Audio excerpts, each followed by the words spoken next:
नमस्कार मंडळी. आज महाराष्ट्रात सार्वत्रिक निवडणूक होत आहे आणि त्या निमित्तानं आज पिंपरी चिंचवड येथे प्रभाग क्रमांक 22 नडेनगर इथे जे काळेवाडी इथं जे मतदान झालेलं आहे त्या मतदानाच्या ठिकाणी लोकशाहीला काळीमा फासण्याचं काम हे निवडणूक आयोगाने किती योग्य पद्धतीने केलेलं आहे हे तुम्हाला दिसेल. ज्या कुटुंबाने आज मतदान केलेलं आहे वसंत भोसले आणि वनिता भोसले हे आज तुम्हाला सांगतील की ते कशा पद्धतीने त्यांना आज मतदानाला सामोरं जावं लागलं. वसंत भोसले यांनी आज जे मतदान केलेलं आहे हे मतदान झालेलं आहे पण त्यांच्या बोटाला शाई लावलेली नाही आहे, बोटाला शाई लावलेली नाही आहे. आणि वनिता भोसले यांनी पण मतदान केलेलं आहे पण त्यांचं मतदान हे डबल झालेलं आहे.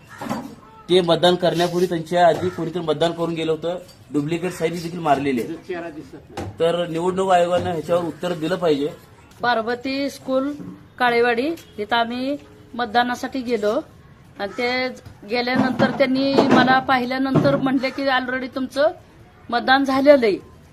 तर आम्ही त्यांना म्हटलं चेक करा असं कसं काय झालं. तर त्यांनी काही चेक वगैरे काय केलेलं नाही पण मला मतदान करू दिलं. पण ऑलरेडी माझी सही सेम, सगळं सेम आणि त्यांनी माझ्या नावावर अगोदर बोगस मत केलेलं आहे. तर अशा पद्धतीनं एकदम बोगस मतदान महाराष्ट्रभर होत आहे. साई लावली जात नाही तर कुठं साई पुसली जाते. तर निवडणूक आयोगाने ह्याच्यावर दखल घेऊन काय ते उत्तर दिलं पाहिजे.